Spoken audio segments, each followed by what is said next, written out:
Les négociations s'annoncent longues pour les dirigeants de l'Union européenne. Réunis depuis jeudi après-midi, les chefs d'État et de gouvernement cherchent à s'entendre sur des solutions concrètes afin de baisser les prix du gaz. Un premier échange n'a pas permis de déboucher sur un compromis. Pourtant, le président du Conseil européen souligne l'urgence à apporter une réponse commune. Il y a un signal d'unité qui est nécessaire et nous voyons bien qu'il y a différents instruments qui sont possibles afin d'avoir un impact. Aujourd'hui, on voit bien que le marché ne fonctionne pas normalement. On voit bien qu'il y a un problème sérieux de volatilité. Il y avait une facture qui est lourde pour les citoyens, pour les familles, pour les ménages et pour les entreprises.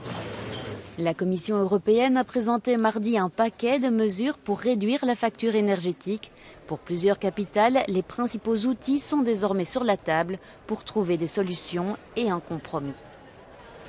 Des mécanismes de plafond sur les différents prix du gaz, des mécanismes permettant de mieux décorréler les prix du gaz et de l'électricité, comme ça a été permis pour l'Espagne et le Portugal, et des achats groupés européens, vraiment effectif puisqu'on a décidé le principe il y a plusieurs mois.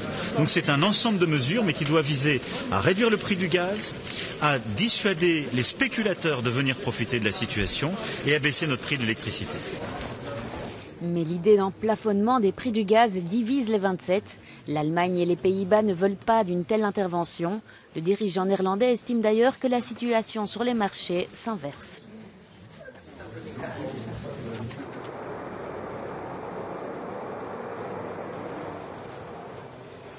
Je pense que nous nous sommes déjà mis d'accord sur de nombreuses solutions pratiques et nous constatons que les prix du gaz sont beaucoup plus bas qu'il y a quelques mois. En ce moment même, le gaz naturel liquéfié est plus cher en Asie qu'en Europe et nous constatons souvent qu'il y a une différence dans la fixation du prix du gaz naturel liquéfié entre l'Asie et l'Europe.